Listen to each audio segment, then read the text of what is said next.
선생님 안녕하세요. 안녕하세요. 1월땅입니다. 선생님 부적 되게 잘 쓰신다고 제가 소문 들었어요. 소문이 났나봐요. 다른 선생님들께서도 부적하면 1월땅이라고 말씀하시더라고. 아, 그러셨어요. 그래서 오늘은 선생님 부적에 대해서 좀 여쭤볼게요. 자, 이제 부적이라는 게 우리가 급할 때 처방으로 가장 먼저 내리는 게 부적입니다. 이렇게 급할 때. 네, 급할 때. 막 어떤 부적도 여러 종류가 있잖아요. 집을 팔 때 쓰는 부적, 네. 몸이 아플 때 쓰는 부적, 또 동티가 들었을 때 쓰는 부적. 부적의 종류가 되게 여러 가지예요. 네. 신병에도 쓰는 부적이 있고, 또 귀신이 들렸을 때 왜 귀신 들렸다고 하잖아. 예, 그런데 몸이 안 좋아서 귀신의 장난으로 인한 그런데도 부적을 쓰고, 부적 종류가 되게 여러 가지예요. 근데 급할 때 이제 가장 먼저 쓰는 방법이 부적이에요. 그게 그렇게 잘 먹히는 건가요? 효염이 있는 건가? 그쵸. 부적의 힘을 무시를 하면 안 되죠. 가장 이제 효험을 많이 보는 게 저 같은 경우에는 집에 문서라던가 집하는 거, 매매하는 거? 매매 부적, 이런 거. 그런 거는 그럼 그 부적을 써가지고 그 집이나 상가에 갖다 이렇게 붙이는 건가요? 붙이는 방법도 있고요. 터의 기운에 따라 다르고, 할아버지가 그때그때 또 다르게 이 부적은 어떻게 해서 또 태워라, 또 기도를 며칠 올려서 태워라 하는 방법도 있고, 또 써가지고 또 가서 붙이는 방법도 있고, 여러 가지가 있어요. 방법은. 보통 저희가 흔히 보는 게 이렇게 부적을 써서 몸에 지니고 다니는 거잖아요. 네, 몸에 지니는 것도 있어요. 지갑에 끼우든가 아니면 특히 삼재부적, 재수부적 이런 부적들은 또 몸이 아픈 사람들은 몸에 지니게 하는 게 많죠.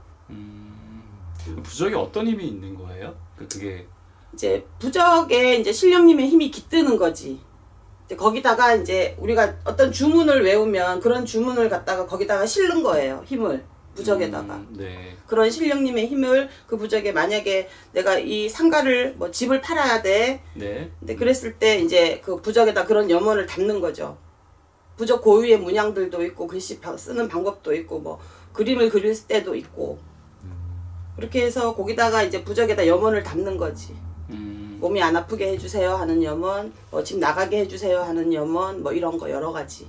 또 삼재를 막아주세요. 이 부적을 지나서 저한테 행운을 주세요. 이런 거. 그 부적에다 염원을 담아서 지니거나 아니면 또 혹시 태우거나, 또 본향 산에 가서 태워야 하는 경우도 있고, 여러 가지 방법들이 있어요. 그 부적에는 뭐라고 쓰는 거예요? 저는 그건 비밀이지. 글자 같기도 하고 그림 그쵸? 같기도 하고 막 그래서. 네.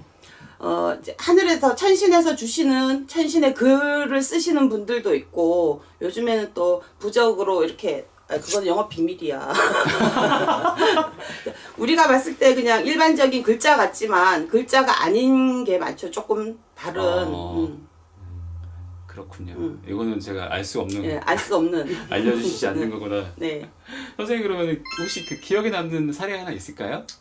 급하게 효연 보신 분들 어떤 이런 파는 거 일단 가장 먼저 저 같은 경우에는 집 파는 거, 빌라, 아파트, 상가 분양 이런 거. 그런 게 빠르죠. 짧게는 어떤 날은, 어떤 때에는 이제 부적을 쓰겠다 하면은 우리가 부적을 써서 바로 주는 게 아니라 날을 잡아요. 네. 날짜를 잡아서 이제 인시를 하면 새벽 3시에서 5시 정도 쓸 때도 있고, 자시에 쓸 때도 있고, 그 부적을 써서 이제 기도를 올려요. 한 3일 정도, 아니면 또 어떤 집에 따라서 5일이 가는 집도 있고, 기도를 올려서 이제 그 부적을 붙인다든지 그렇게 해요. 그래서 빠르면 이제 날짜를 받아놓은 순간부터 이제, 네. 예. 만약에 내가 일주일 후에 부적이 쓸 날인데 쓰기도 전에, 쓸 날짜가 되기도 전에 집이 나가는 경우가 있어. 그럼 날을 받으면 그때부터 이제 움직이시는 거거든, 저분들이. 그래서 효험을 빨리 보시는 분들은 그렇고, 또 빠르게는 열흘, 일주일.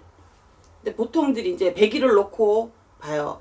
이렇게 집을 빼는 거나 이런 거 어느 정도 시간은 필요하기 때문에 보통 100일 전후로 놓고 부적을 써서 내립니다.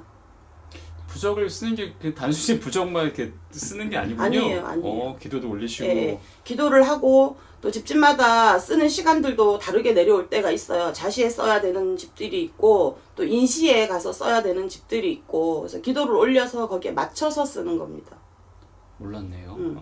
저 같은 경우는 무조건 써서 이렇게 바로 주지는 않아요. 꼭 나를 받아서 그 사람 좋은 날짜에 이렇게 받아서 씁니다.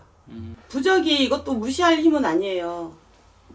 꼭 이렇게 일을 하자면 우리가 금전이 많이 들어가잖아. 네. 예, 금전이 많이 들어가는데 다들 넉넉해서 오시는 분들이 드물어요. 이쪽으로는 다들 힘들어서 아니면 어떤 이렇게 고비를 넘어가보자 아니면 급해서 쫓아오시는 분들이기 때문에 일을 당장 뭐 시간도 안 되고 금전도 안 되고 이러면 가장 급하게 이제 기도를 이제 초를 올리고 불을 밝혀서 부적을 가장 먼저 내립니다. 절대 무시할 힘은 아니죠, 부적이. 그거 부적을 써야겠다 아니면 뭐 어떻게 해야겠다 하는 건 이제 그 신령님들이 말씀을 그쵸. 주시는 거죠? 부적이 필요한 집이 있어요. 그리고 부적이 안 드는 집도 있습니다. 그래서 그런 건 상담을 통해서 이제 부적이 필요한 집은 부적을 내리겠고 또 초를 밝힐 집은 초를 밝히겠지만 부적의 힘은 무시할 힘은 아니라고 봅니다. 저도 놀랄 때 있어요. 헉, 벌써 이럴 때. 그러니까 저도 얘기만 들어서 네. 부적이 많이 궁금했었거든요. 거기에 그 써 있는 것도 뭐라고 써 있는지도 네. 궁금하고 뭐 어떨 때 부적을 쓰시는 것도 궁금했었는데 일단 부적에 대해서 좀 알게 되는 것 같네요. 네. 선생님 오늘 말씀 감사합니다. 네, 일할당이었습니다.